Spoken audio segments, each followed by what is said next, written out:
Tidak bisa untuk mengcopy, diblok semua huruf Arab dalam Al-Quran, lalu dibawa ke Google Translate. Nggak bisa.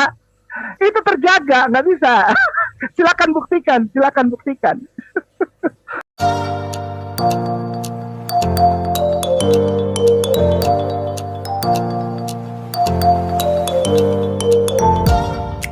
Halo teman-teman, berjumpa lagi dengan saya.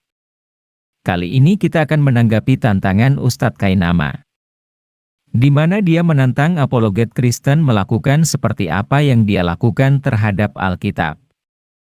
Seperti yang selama ini kita saksikan bersama, bagaimana Ustadz Kainama sering mengkopi ayat Alkitab, baik itu bahasa Ibrani atau Greka, lalu dia gunakan Google Translate untuk menerjemahkannya.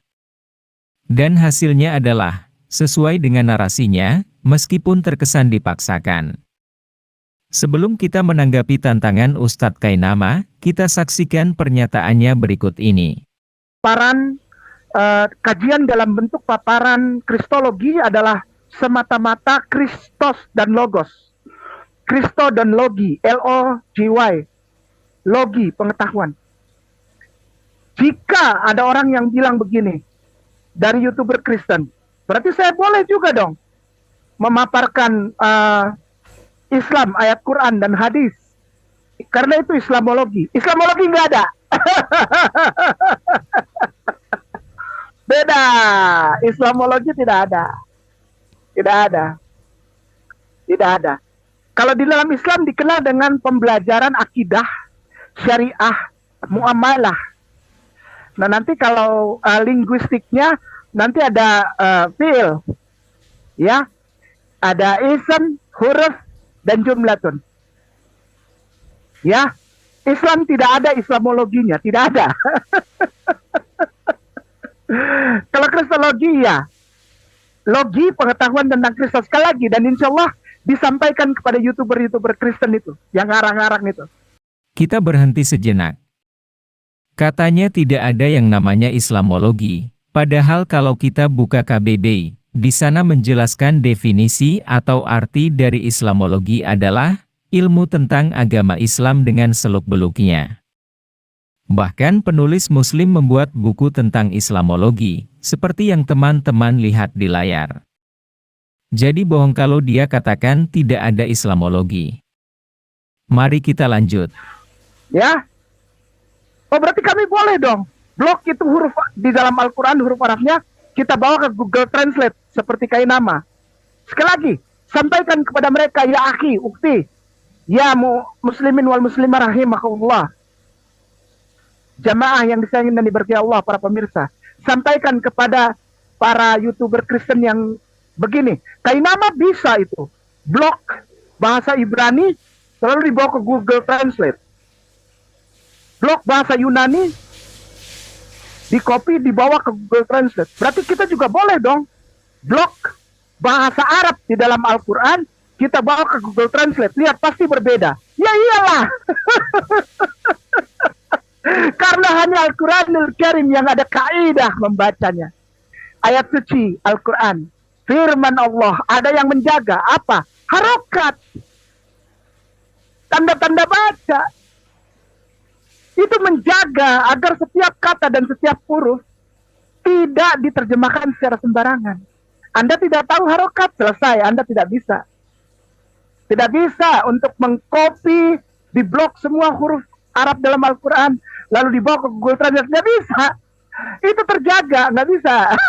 Silakan buktikan, silakan buktikan. Lo kok huruf Ibrani bisa? Ya tidak ada kaidah. Tidak ada yang menjaganya. Namanya wakaf. Kalau Al-Quran itu ada. Setiap kalimat ada wakaf yang menjaga. Ya Allah, Rabbiyat Karim, Allahu Akbar kabira, walhamdulillah kabira, wa subhanallah bukratan wasila. La ilaha illallah wahdahu la syarikalah. Lahul mulku wa lahul hamdu yuhyi wa yumiitu wa huwa ala kulli syai'in qadir. Allah dan malaikat Allah yang menjaga setiap huruf di dalam Al-Quranul Karim. Gak bisa sembarangan. Tolong kasih tahu tuh YouTuber Kristen itu. Silakan aja kalau mau diblok gitu huruf Al-Quran, dibawa. Pasti ada yang gak tepat. Pasti ada yang nggak bisa diterjemahkan. Ya iyalah, firman Allah. Dan ini hanya dimiliki oleh umat Islam. Oke teman-teman.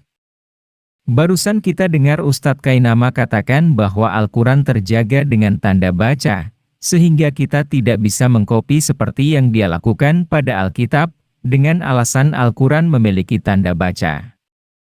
Ustadz Kainama mungkin lupa, di mana sejarah pemberian tanda baca, syakal, berupa titik dan harakat, baris, baru mulai dilakukan ketika dinasti Umayyah yang memegang kekuasaan kekhalifahan Islam atau setelah 40 tahun umat Islam membaca Al-Quran tanpa ada syakal. Jadi Quran yang dimiliki umat Islam sebelumnya tak ada tanda baca. Kata Ustadz Kainama, Quran dilindungi Allah. Padahal yang menempatkan tanda baca adalah perintah manusia, bukan atas suruhan Allah. Katanya, Alkitab bahasa Ibrani tidak ada tanda bacanya, seperti Quran.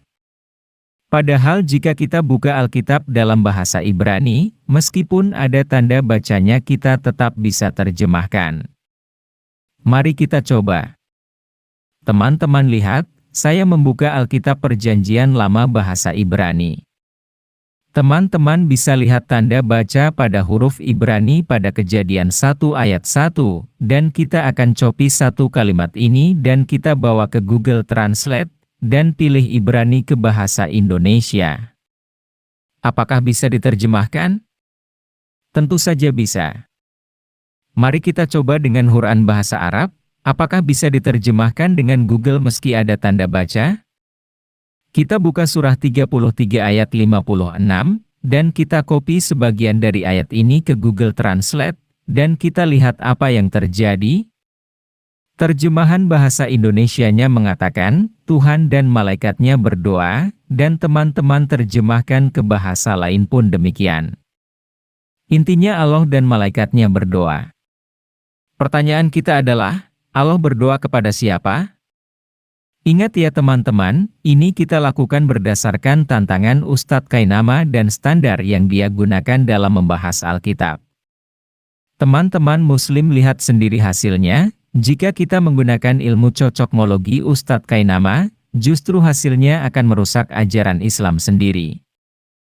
Oke teman-teman, demikian tanggapan kita terhadap tantangan Ustadz Kainama, semoga video ini dapat menambah pengetahuan kita semua. Tolong sampaikan video ini pada Ustadz Kainama. Terima kasih untuk dukungan teman-teman. Tuhan Yesus memberkati.